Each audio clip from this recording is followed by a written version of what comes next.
Bien, bueno, hoy vamos a comenzar, como les decía, con la unidad 2.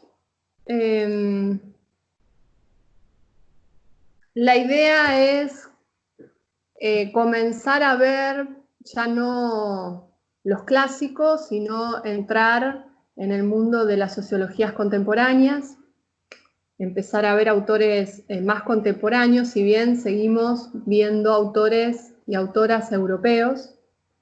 Remarco esto porque en la unidad 3 vamos a hacer un giro de colonial, como diría Dussel, y vamos a empezar a problematizar desde Latinoamérica y vamos a encontrar autores y autoras que trabajan desde las problemáticas latinoamericanas. Pero hoy en la unidad 2 vamos a seguir analizando y problematizando desde autores europeos.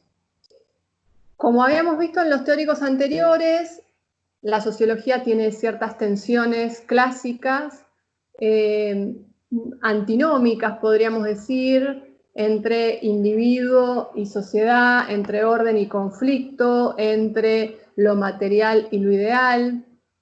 Son antinomias heredadas de la filosofía y son también antinomias heredadas de una cultura, la cultura europea, a partir de Descartes y en el 1600 más o menos, en el siglo XVII, podemos ver cómo la mirada epistemológica de esas sociedades era una mirada que construía antinomias, que construía a partir de no lo holístico o la sociedad o la naturaleza como un todo, sino analizaba su entorno y analizaba lo social a partir de antinomias muy marcadas.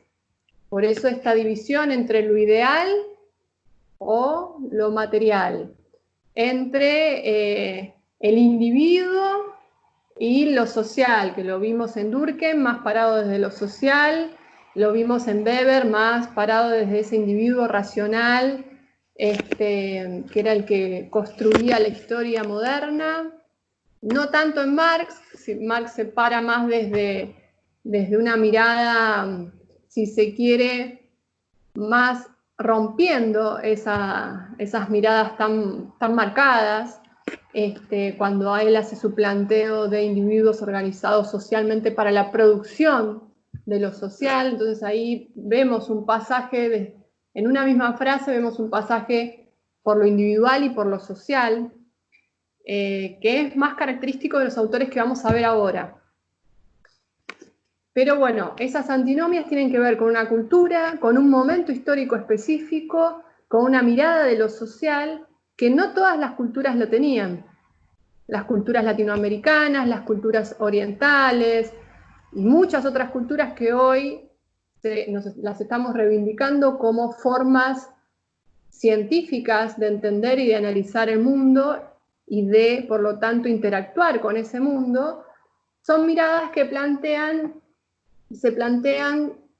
empiezan su razonamiento, su análisis desde el todo, y no solamente desde un todo social, es un todo que muchas veces incluye a la naturaleza. Esto lo vemos en las cosmovisiones del buen vivir, por ejemplo, en todas las culturas andinas. Entonces, Europa, si se quiere, y ciertas zonas de Europa se constituyeron a partir de estas miradas antinómicas y constituyeron las ciencias sociales como las grandes miradas hegemónicas, ¿no? De lo social. Entonces, bueno, yo había en uno de los esquemas que mostré, había el famoso cuadrito entre individuo y sociedad, ¿sí? Como un cuadrante en donde un extremo era el individuo, otro extremo era lo social, otro extremo era el orden y otro extremo era el conflicto, ¿no? Y ahí situamos a los clásicos. Bueno, hoy tenemos que decir que ese esquema que nos permitió para entender a los clásicos y para empezar a problematizar, todos estos autores lo ponen en duda. Y vamos a ver cómo el constructivismo social es una mirada que trata de, si bien dice algo de estas antinomias, porque eso también hay que comprender, todos los autores franceses, alemanes, ingleses, tienen que decir algo respecto de estas antinomias de lo social. Pasan por ahí para llegar a conceptos, a miradas que permitan de manera más fluida ir de un lado al otro de estas antinomias, pero pasan por las antinomias. ¿Sí? Porque es la epistemología de la época, diría Foucault, en las palabras y las cosas, ¿no? Es estas estructuras de palabras y de cosas que nos hacen pensar de una determinada manera. Entonces, todos dicen algo de estas tensiones, intentan superarlas, pero dicen algo. Entonces, nosotros podríamos hoy categorizar a los autores que vamos a ver en función de qué es lo que dicen respecto de estas antinomias. También los podríamos categorizar en función de las metodologías de la investigación de lo social que usan. Ustedes saben que todos los investigadores y todos los cientistas sociales, incluso la psicología también, como parte de la ciencia social, utiliza determinadas metodologías. No es lo mismo si uno utiliza una metodología positivista, si un investigador utiliza y separa desde la teoría del conflicto social.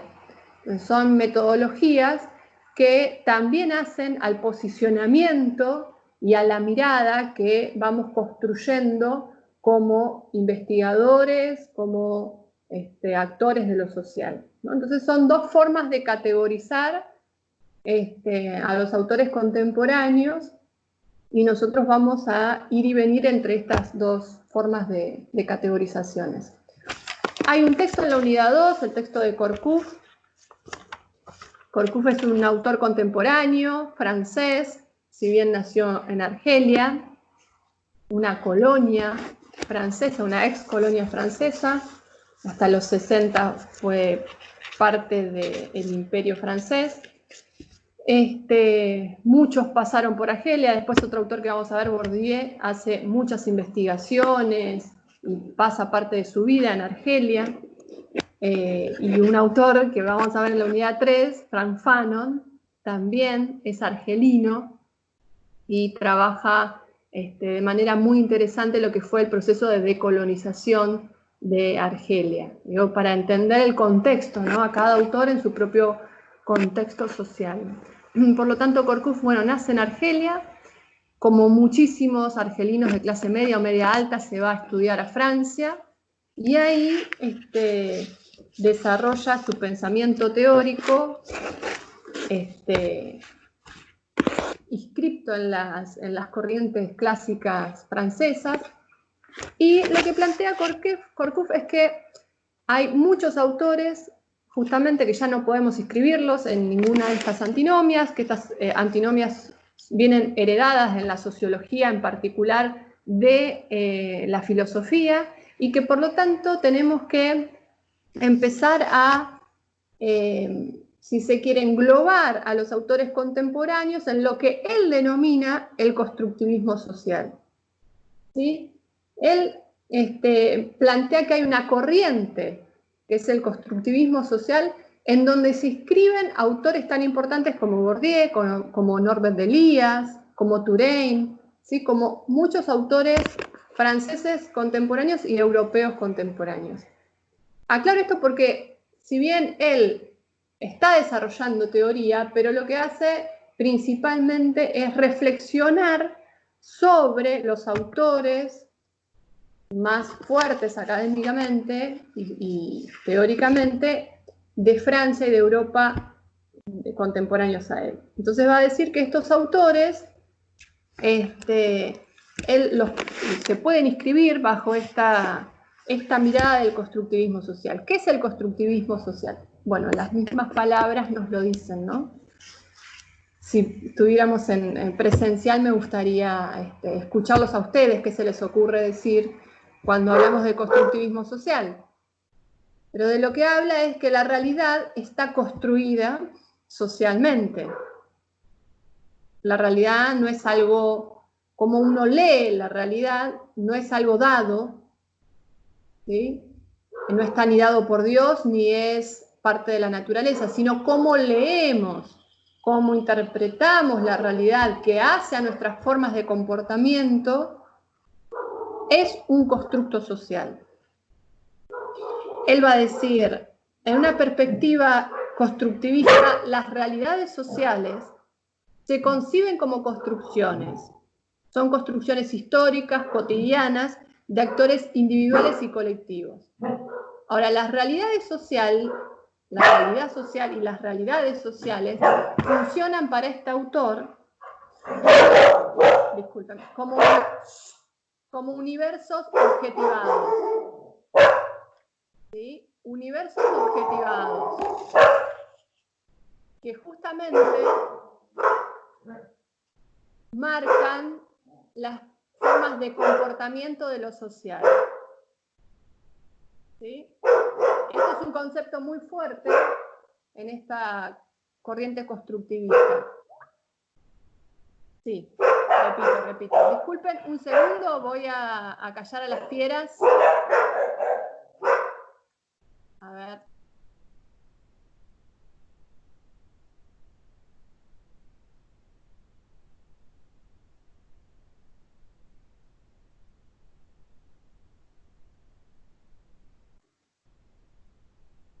Bueno, como les decía, la realidad social funciona como un constructo social, ¿sí?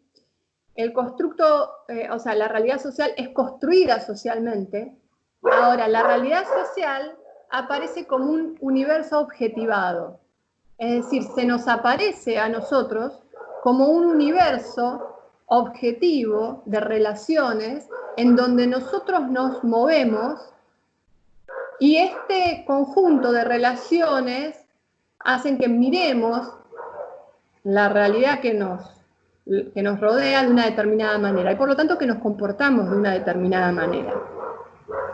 Entonces, estos universos objetivados se construyen anteriormente y los construimos nosotros también en nuestra cotidianidad. Por eso hay un corrimiento en el objeto de estudio bajo el constructivismo social. El objeto de estudio ya deja de ser la sociedad, el individuo, sino que el objeto de estudio son las relaciones sociales. ¿Sí? Esto es fundamental.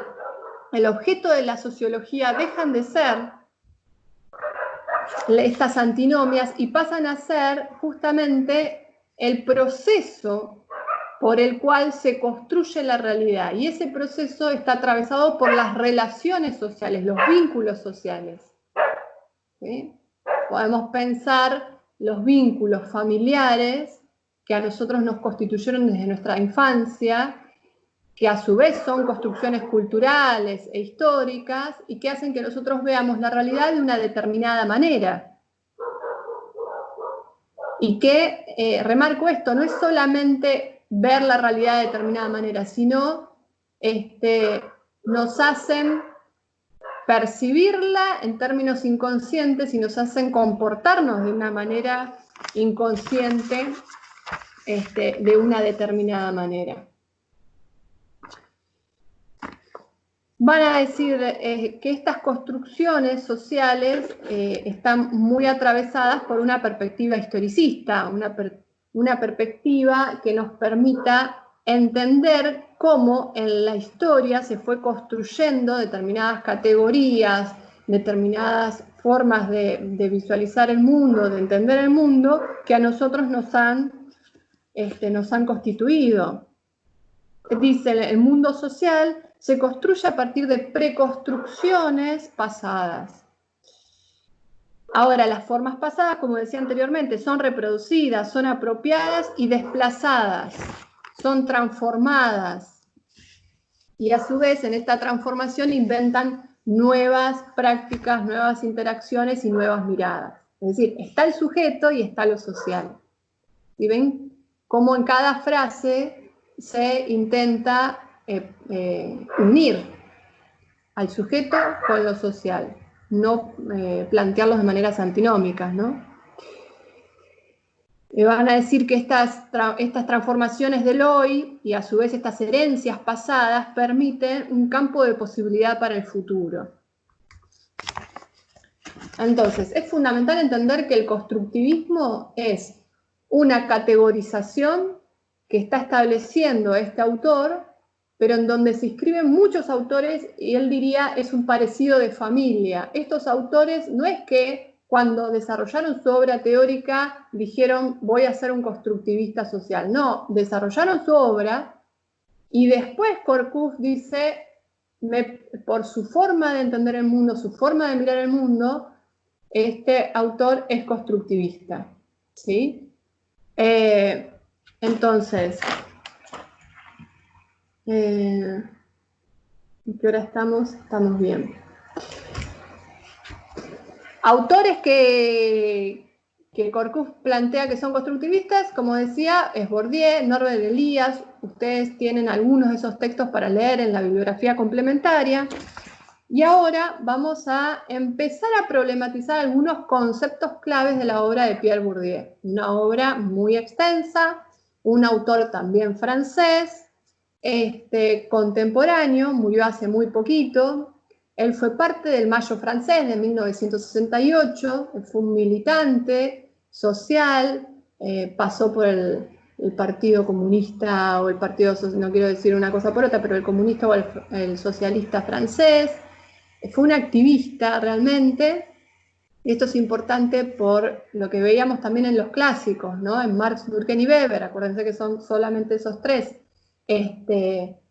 Pero Bourdieu sin duda no se quedó encerrado en la academia, sino que fueron los problemas sociales de la Francia de los 60, de los 70, que lo atravesaron, y a partir de esas problematizaciones él construyó teoría social. Entonces, Pierre Bourdieu, como les decía, tiene una obra muy extensa. Nosotros nos vamos a concentrar en algunos conceptos y en realidad el texto que ustedes tienen es El baile de los solteros, un texto muy lindo de leer, muy descriptivo de una situación particular de Francia, en una zona rural. Ustedes ahí no van a ver desarrollado el concepto de hábitus y de campo. Lo vamos a problematizar ahora, pero a partir de ese texto. Hay otros textos que pueden buscar de Bourdieu, en donde están más definidos estos conceptos, pero la idea es que lo podamos ver aplicado en sus análisis a estos dos conceptos tan claves de su obra. Como les decía, en este texto que ustedes tienen para leer se describe una situación de un pueblo alejado de París y de los centros urbanos franceses, un pueblo campesino, en donde Bourdieu empieza a problematizar por qué ciertos sectores de hombres principalmente se mantienen solteros, no logran conseguir pareja, ¿no? Entonces, en esa descripción de qué es lo que pasa en esos bailes, una descripción muy minuciosa, él empieza a problematizar los modos de comportamiento, empieza a problematizar qué pasa con el cuerpo, cómo se manifiesta el cuerpo, algunas no voy a espolquear pero un poco sí, ¿no? Igual lo vamos a usar, pero se trabaja en función de, bueno, los que pueden bailar, los que saben bailar y los que están más atravesados de una rutina más urbana, son los que claramente son más proclives a conseguir pareja, ¿no?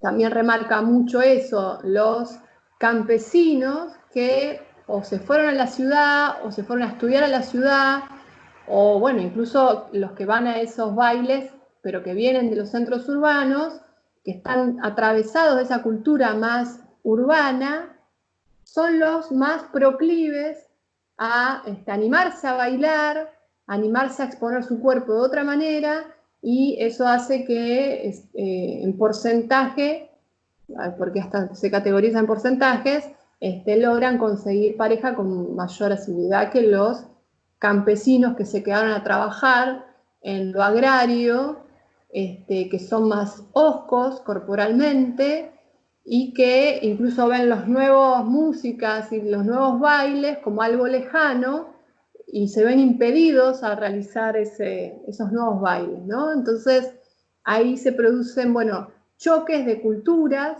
choques de civilizaciones, incluso plantea, tomando a otro autor, que determinan algo que parece tan íntimo, ¿no? Como la posibilidad de conseguir o no matrimonio. Entonces, miren lo interesante de este análisis, cómo podemos ver con categorías sociales aspectos tan íntimos de la vida de cada uno de nosotros, como puede ser esto, enamorarse, conseguir una pareja, empezar una relación.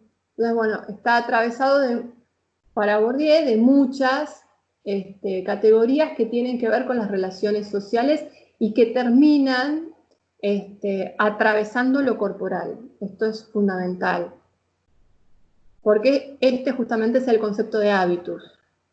En el hábitus se escribe lo social en un comportamiento individual, en un comportamiento de un sujeto. Es la forma de la inscripción de lo social en el comportamiento subjetivo. Hay muchas definiciones, ¿no? Estructuras, estructurantes, estructuradas, es una definición de hábitus, es decir, son estructuras anteriores, pero las cuales nosotros las vamos pudiendo transformar, nos las vamos apropiando y las vamos pudiendo transformar, pero a la vez nos determinan. Después son otras definiciones, son disposiciones adquiridas. Esta es otra definición muy clásica de él, un sistema de disposiciones perdurables y transponibles, ¿no? Es decir, no me quiero detener en estos conceptos, ¿sí? Es para problematizar y lo importante es que ustedes se queden con la descripción también del hábitus. Podríamos decir esto que son inclinaciones que vamos teniendo desde nuestra primera conformación como sujetos que nos permiten percibir, sentir e ir haciendo en este mundo de una determinada manera. Están interiorizadas y son incorporadas desde edades muy tempranas y nos hacen sentir y percibir el mundo de una determinada manera. No son racionales para Bourdieu, no son de transmisión racional. No es que yo me siento en una charla y puedo transferir un hábitus a otra persona. Son disposiciones inconscientes que se van incorporando, ¿no? Y por eso para Bourdieu ciertos grupos, ciertas clases, tienen determinadas miradas del mundo o comportamientos respecto del mundo. ¿Por qué? Porque ese grupo, esa clase social, está atravesada de categorías similares o las mismas, podríamos decir. Si bien en cada familia se incorporan de manera diferente, pero son disposiciones muy similares. Entonces, ahí vemos cómo lo social se inscribe en el cuerpo del individuo y lo determina, pero a la vez hay apropiación y transformación de esta disposición. Unos lo podrían llamar un poco estructuralista esta mirada, pero también en Bourdieu siempre está la apropiación y la transformación de la disposición, ¿no? Entonces ahí ya rompe con el estructuralismo. Si bien para Corcuz, Bourdieu es un constructivista estructuralista. Pero esta es la categorización que hace Corcuz de Bourdieu. El concepto de campo en Bourdieu también es otra forma de unir lo individual con lo social, pero se queda más en un análisis de cómo funciona no una institución cerrada, no una no una estructura, sino él va a decir un campo. Un campo, podríamos decir, de fuerza, un campo que la delimitación del propio campo es una disputa social. El campo educativo. Bueno, ¿cuál es el campo educativo? ¿Es jardín, primaria, secundaria, universidad? ¿Es solo primaria? La delimitación del campo es una problemática social. Y una vez que delimitamos el campo, los actores que son parte de ese campo van teniendo distintos tipos de capital, ¿sí? El capital simbólico, el capital económico, el capital cultural, que hace que su posicionamiento dentro del propio campo cambie. Hay posiciones más dominantes, posiciones subordinadas, y la trayectoria, él habla de trayectorias dentro del propio campo, hace que trayectorias que permiten acumular el capital, hace que el posicionamiento de los actores pueda transformarse y pueda cambiar. Por lo tanto, estamos hablando de que en el campo hay transformaciones. Hay conflicto, hay tensiones, hay luchas, pero hay transformaciones, y si hay transformaciones es porque hay sujeto, ¿sí? Hay un sujeto que se transforma a partir de acumular capital. Entonces, de vuelta, ¿cómo nos inscribimos en lo social? ¿Cómo desde el campo podemos hacer una... Este concepto es muy interesante de Bourdieu y se utiliza muchísimo porque nos permite analizar una institución, nos permite analizar diferentes hechos sociales y ver cómo los actores van adquiriendo determinados roles. Por ejemplo, podríamos pensar a la Facultad de Psicología como un campus. La Facultad de Psicología con las autoridades, con la estructura docente, con la estructura estudiantil, con la estructura no docente, con todas esas actores, no vamos a decirle estructuras, con esos actores interviniendo, lo podemos concebir como un campo de tensiones, de conflictos, también de producción, de teórica y académica, que a partir de las trayectorias de los actores se va transformando. El campo se transforma a medida que los actores van cambiando el posicionamiento dentro del propio campo.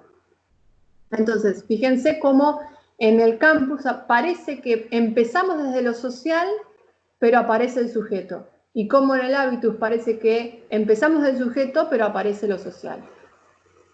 ¿Sí?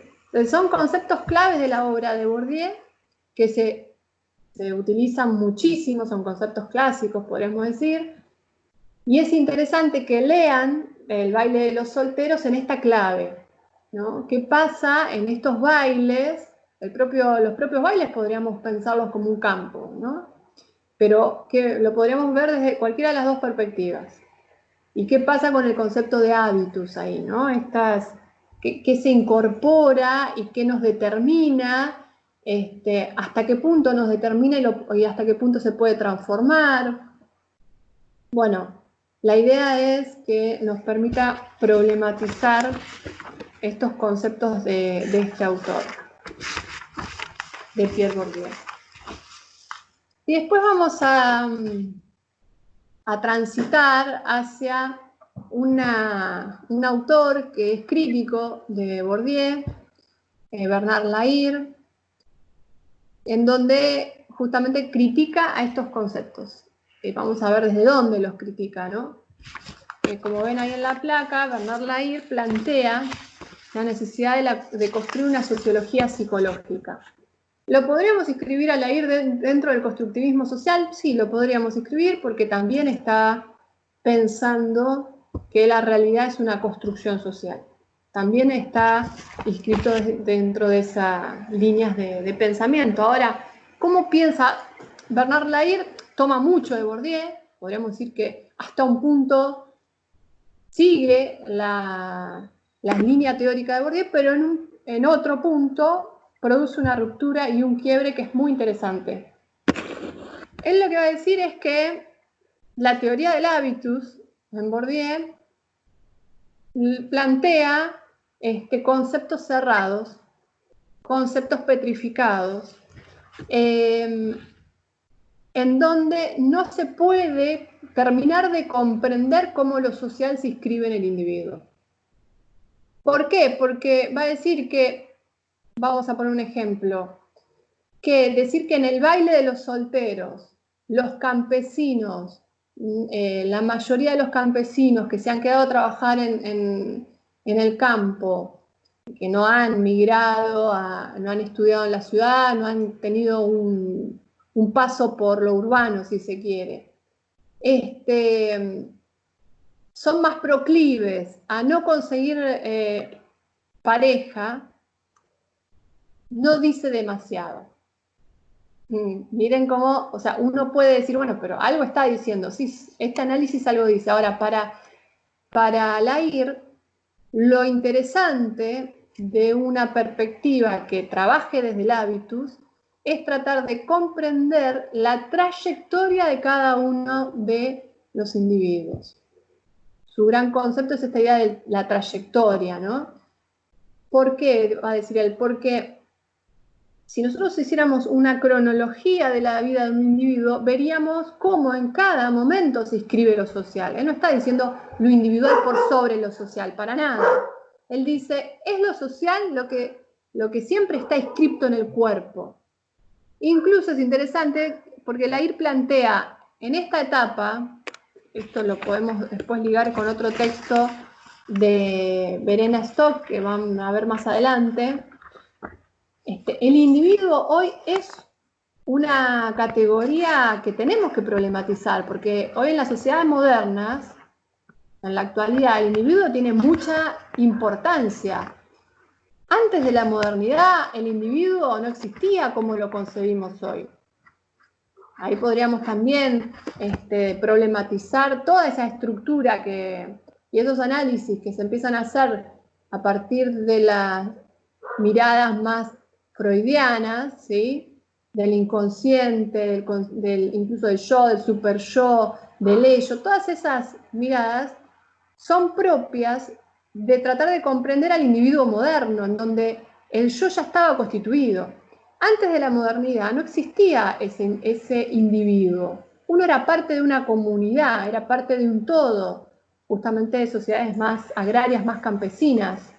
Por lo tanto, incluso la idea del nombre es diferente de cómo la concebimos hoy, ¿no? Hoy es más importante nuestro nombre, quizás, que nuestro apellido incluso, en el sentido de el yo individual tiene mucha presencia y es lo que importa. Entonces, Bernard Lair va a decir, en la actualidad el individuo es una categoría central, pero tenemos que problematizar cómo lo social se inscribe en ese individuo, porque si no creemos que justamente somos un conjunto de átomos y que lo social no nos determina. Determina es una palabra fuerte, ¿no? Pero bueno, lo social no se nos inscribe. Y en realidad lo que yo diría, lo que nos hace sujetos es lo social, ¿no?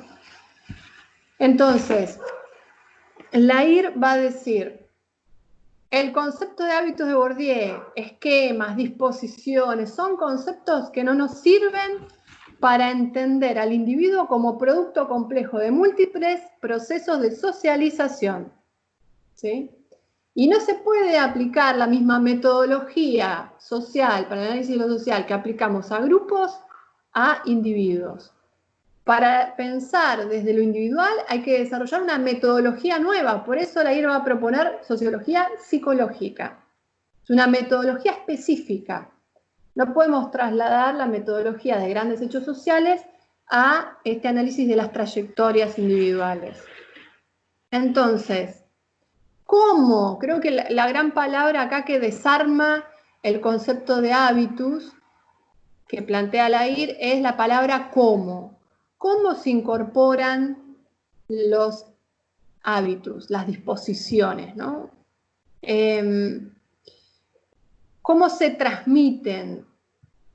El cómo permite dar un paso más o construir otra metodología que permita esta comprensión de lo individual en lo social.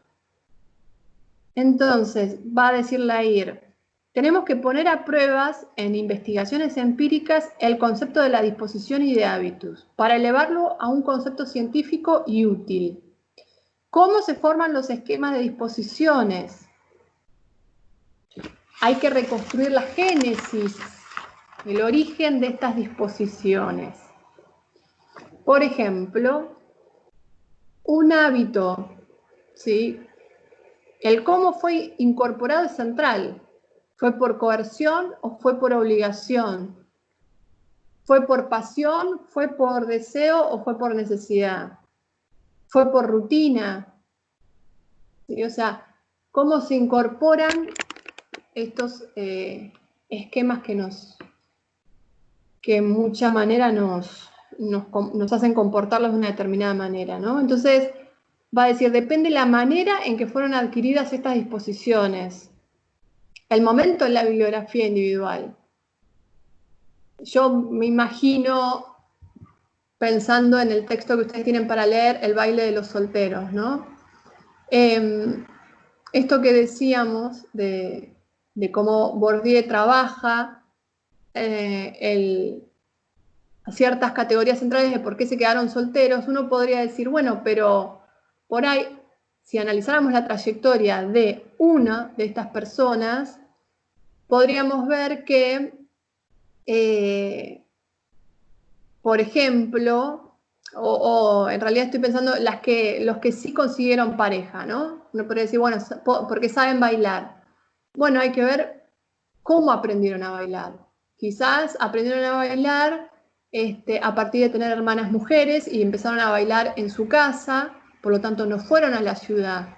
Y ahí pudieron adquirir el baile, que es este momento tan importante para establecer un vínculo en los bailes de Navidad y en los bailes sociales en estos pueblos.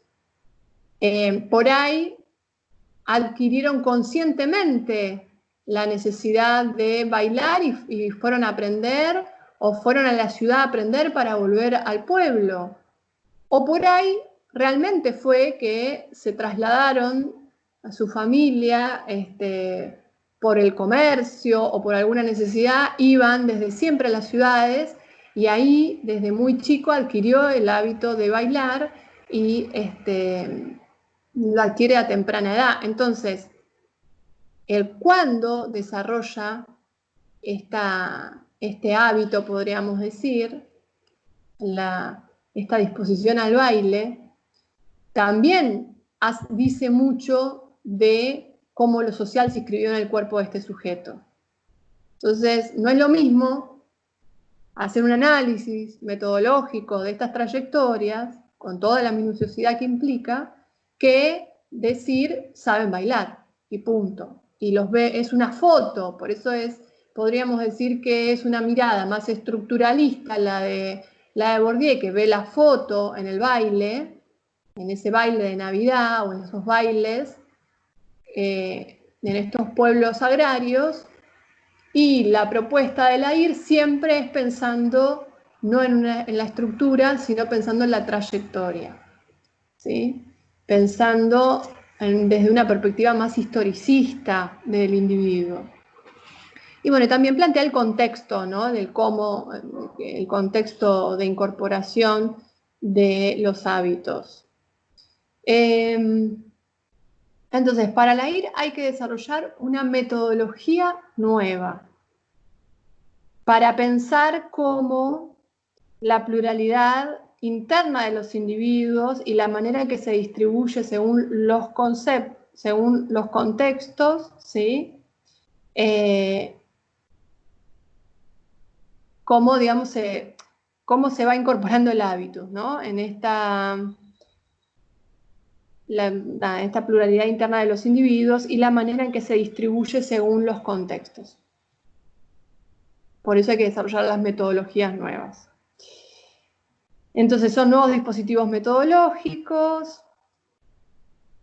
y es interesante cómo plantea que no alcanza con la descripción de algunos de los contextos de un individuo, sino que hay que problematizar todo su recorrido histórico para comprender cuál es la fórmula generadora de sus prácticas. ¿Sí? Entonces, en un punto, el concepto de hábitus nos parecía fenomenal para poder comprender cómo nos comportamos, cómo actuamos. Ahora, vamos viendo los límites también de este mismo concepto. Los límites a los que nos lleva la IR, ¿no? Porque si no, no podríamos problematizarlos. Bueno, hasta acá la presentación de la unidad 2, ¿no? Podemos ver cómo salimos de antinomias, nos vamos a siempre estos conceptos que van y vienen entre el individuo y lo social, el conflicto, el orden. Rompemos esas antinomias, pero siempre nos quedamos diciendo algo de estos conceptos claves de la sociología europea. Y vamos a ver, en el año pasado ustedes tenían otros autores como Norbert Elias, contextos también muy interesantes que siempre problematizaban. Por ejemplo, Norbert Elias problematiza cómo lo social se inscribe en algo también tan íntimo como la muerte, ¿no? En la soledad de los moribundos, un texto muy lindo que ustedes tenían para leer. Entonces vamos a ver cómo los autores contemporáneos siempre piensan desde miradas mucho más contemplativas de estas dos categorías, ¿no? Y no las plantean como una tensión antinómica, sino como complementarios permanentemente. El problema es cómo se complementan. Por eso, para el constructivismo social, el problema pasa a ser las relaciones sociales. ¿Sí? Y justamente nos ha permitido dejar de mirar al mundo de una manera tan antinómica, ¿no? Tan polarizada. Bueno, hasta acá